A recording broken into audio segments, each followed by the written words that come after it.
I'm here with Alice Lee, who just won her game against Begim. It was a really, really crazy game.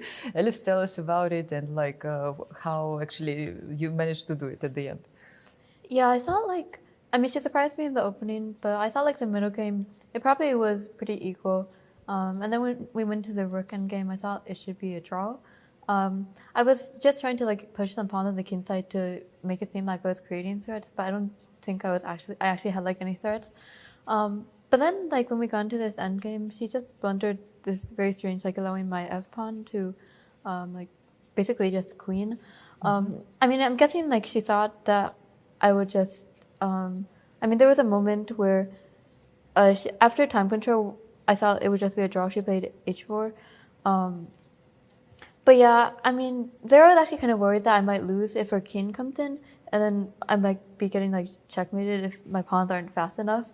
But then I was like, okay, I'm not going to lose this. I'm probably going to draw. And then she blundered, and I was like, oh, I'm actually probably going to win. At the moment when you played this, of course, fantastic move, Rook f4, how did you feel when you saw it, and what your opponent was? What was the reaction of your opponent? Yeah, I was honestly surprised because it was after time control, so I thought she would be able to spend a lot of time in sync, especially once I play rook g4. My idea is to play rook f4, so I think she has to choose between two moves, king e5 and king d5, and she chose king e5, which I think was losing.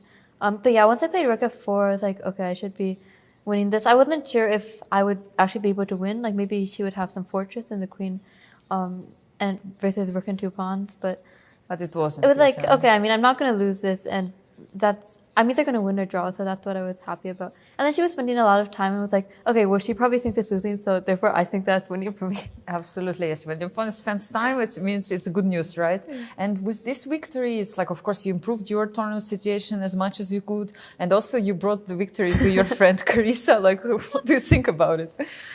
Yeah, because in the last two rounds, I was going to be playing Begum and Carissa, so for me, I would kind of be controlling some of the top places. Yes. And it looks like Carissa got a very difficult position today, so I'm sure she's happy that I was able to, win, and now she doesn't have to really worry about the next two results.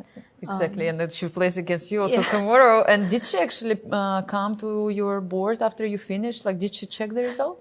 I don't think she did, but I think she saw the position after rook f4, so she probably assumed that, she can just play her game, and the result just doesn't matter as much. Yeah, it should be important for her. So what is your mindset coming to the last round? You're playing against Carissa, the winner of the tournament, but you have your goals. Yeah, so of course my goal for this tournament was to get top 2 to qualify for the World Cup. And I think winning this game was extremely important because Begum was currently in sole second place, so now I'm caught up with her.